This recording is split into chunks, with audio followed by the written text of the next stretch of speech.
dia a todos. Antes de mais nada, eu quero agradecer a comissão organizadora desse importante evento. Estão ouvindo bem? Mais próximo. Ok.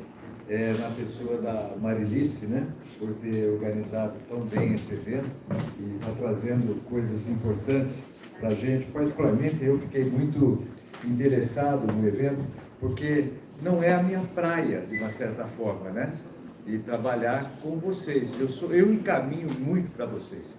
Mas, na verdade, eu sou um testemunho de como as coisas melhoraram com a presença dos profissionais como vocês, para nós médicos, particularmente nós médicos pediatras. Quando eu tenho um pouquinho mais de 40 anos de atividade na área de pediatria, né? Eu sempre brinco, né, que eu não preciso nem falar, porque está na cara, né? Então, eu acho que é uma situação que a gente viveu uma realidade onde uma criança neurodivergente, ela ficava escondida, né, por parte da família e por parte do profissional da saúde. O pediatra, ele não estava preparado para lidar com isso. Então, o que ele fazia? Ele não passava a informação correta, porque ele não sabia, e a família tratavam de deixar essa pessoa isolada da sociedade.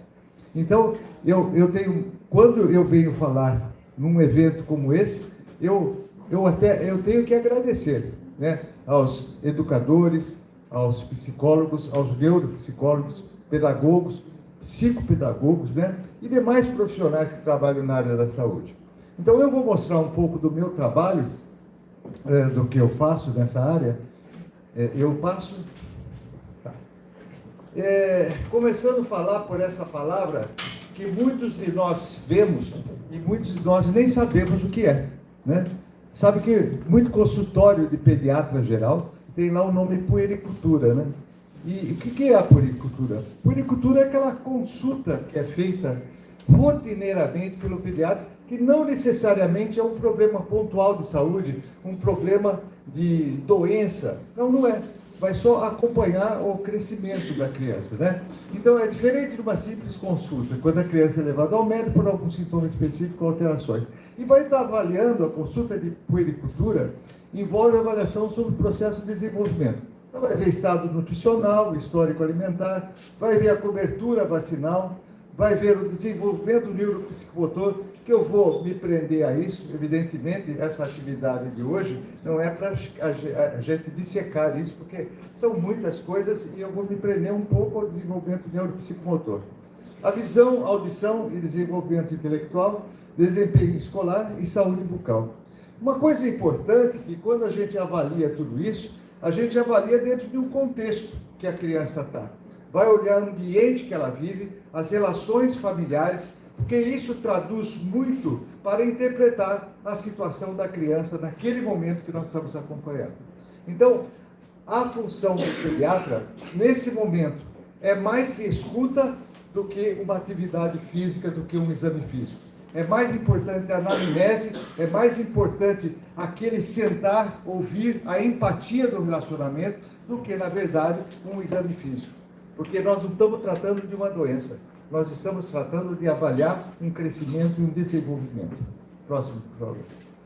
E aí, a importância se reveste de 3 fatores, 3 pilares que a gente vê.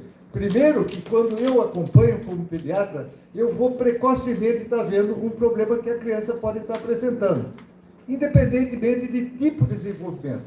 Se é um problema de linguagem, se é um problema motor, se é um problema alimentar, isso a gente vai estar acompanhando. Por quê? Porque eu examinei? Não, porque eu escutei. Então, essa é a grande diferença da consulta de puericultura. O monitoramento contínuo. Se eu tenho algum problema, não vai ter um diagnóstico, não vai ter um rótulo, mas vai ter um acompanhamento, para depois você concluir se precisa fazer alguma coisa. Mas quando eu identifico, quando eu monitoro, eu tenho condição de fazer uma intervenção efetiva e que tem que ser precoce, né? Porque a precocidade da intervenção, ela resulta no melhor resultado futuro para essa pessoa, principalmente para uma neurodivergente. Próximo. Então, esses marcos do desenvolvimento infantil são, assim, coisas que a gente vive no dia a dia e eu coloco ele aqui, mas eu digo para vocês que eu não olho a idade quando eu estou atendendo. Por quê? Já faz parte do atendimento da gente, ainda mais quando você tem uma experiência de um longo tempo, de estar sabendo, olha, já era para ele estar andando, já era para estar falando pelo menos umas 2 palavras, mas transformando aqui, então eu ponho nos 2 meses, eu espero que aquela criança firme o pescoço, né? Se ela ser colocada de bruços, que tem um nome hoje, tummy time, né? Que essa criança, ela até comece a se apoiar nos cotovelos, né? Ela, 4 meses, está alcançando objetos com as mãos, 6 meses, eu já espero que ela fique sentada, é uma coisa que eu já vejo, porque eu já vou levar para a balança para pesar, eu já estou esperando que ela fique sentada, ou pelo menos já tenha um enrijecimento dessa musculatura paravertebral. E fica de pé com apoio aos 9 meses, aquela criança que chega no consultório, eu vou estar avaliando se ela já quer ficar em pé, já quer ir brincar em algum lugar do consultório. De 1 ano, então, começa a aprontar no consultório, né? Não fica parado, né? Começa a aprontar. 1 ano e 6 meses, além de aprontar, ele já está falando, né? Então, isso é uma coisa que a gente espera de ver.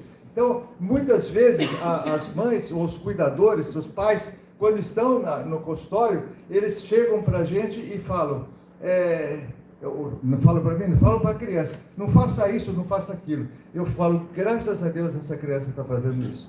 Porque é uma situação muito favorável na interpretação da avaliação do desenvolvimento. E aí, é uma coisa que a gente acompanha. Sim, antes de falar desse segundo gráfico, vocês vejam que isso daqui é uma situação que a gente acompanha de uma forma automática. E a partir daqui, de 1 ano e 6 meses, que começam os problemas que a gente chama epigenético. Porque uma criança pode ter um problema genético para desenvolver algum problema. Mas eu tenho que entender que aquele gene, ele pode ser bloqueado ou estimulado, que se chama epigenética, a influência do ambiente na genética do indivíduo. Isso é muito importante, porque aqui começam os problemas. Qual é o principal problema que acontece a partir de 1 ano, a partir de 1 ano e meio? É a terceirização do cuidado. Não são os pais, não são os cuidadores. Vai começar a terceirizar. Ou é a terceirização para uma pessoa da família, ou essa pessoa não é da família, ou é uma creche ou uma escola. Essa terceirização é o primeiro problema, porque como ela se dá, é que é o resultado satisfatório ou não. E o segundo problema é uma coisa que nós andamos na mão o tempo todo hoje em dia. Temos problema de coluna cervical por conta disso, que é o quê? Celular. Isso daí é uma coisa que hoje em dia as crianças estão com o celular o tempo todo. E isso faz com que muito atraso de desenvolvimento seja causado por conta do uso do celular. A Sociedade Brasileira de Pediatria recomenda que até os 2 anos de idade a criança não use nenhum tipo de tela. Quando a partir dos 2 aos 5 anos, ela tenha 1 hora de uso. Desculpa, vou terminar, vou dar uma corrida aí. E a partir que eu empolgo falando e a gente começa. Desculpa. Já está terminando. E a partir dos 5 anos aos 12 anos, 2 horas, e depois dos 12 aos 18, 3 horas. E aqui a gente vê, então, o desenvolvimento de linguagem. O motor que vai desde sustentar a cabeça até pedalar triciclo, com 4, 5 anos, que é a chamada primeira infância, que vai até os 5 anos, onde o pediatra tem possibilidade de intervir, na parte linguagem, né, que começa emitindo sons quando nasce, balbucio, né, fala sílabas, vai até frases completas com 4 a 5 anos. E aqui sim, é uma coisa muito importante, social cognitiva, vocês veem que existe um crescimento paralelo dessas linhas, sendo que a partir dos 5, 6 anos a gente tem um encontro delas, né? E é importante a gente observar isso, porque muitas vezes uma criança tem um desenvolvimento social, cognitivo, e pode ter alguma assincronia nas demais, principalmente de linguagem. A gente vê isso acontecer. Próximo, por favor. Então, falando de tudo aquilo, evidentemente que os sinais de alerta são quando não estão contemplados essa situação do desenvolvimento neuromotor.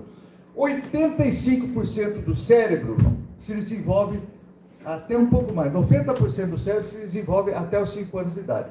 Quando a criança nasce, ela tem 25% do cérebro de adulto, 25%. Quando ela tem 2 anos de idade, ela já atingiu 75% do cérebro de adultos.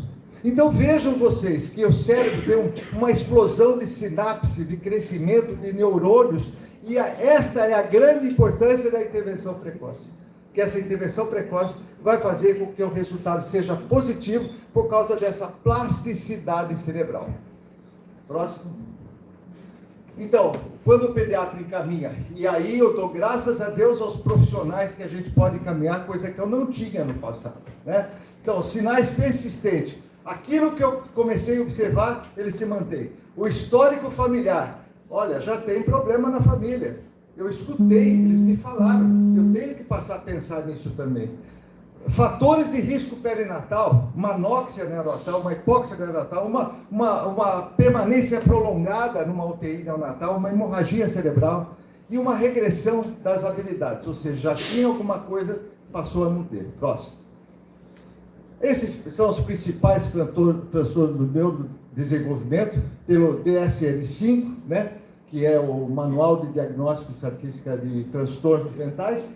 Então, a gente tem a deficiência intelectual, transtorno do espectro autista, o TDAH, transtorno de linguagem, transtornos específicos de aprendizagem, dispraxia, transtorno motores e transtorno de processamento sensorial. Esse transtorno de processamento sensorial não está com uma entidade no DSM-5, porém, ela está reconhecida e muitas vezes esses eventos isolados, eles estão misturados, estão combinados dentro de uma mesma patologia.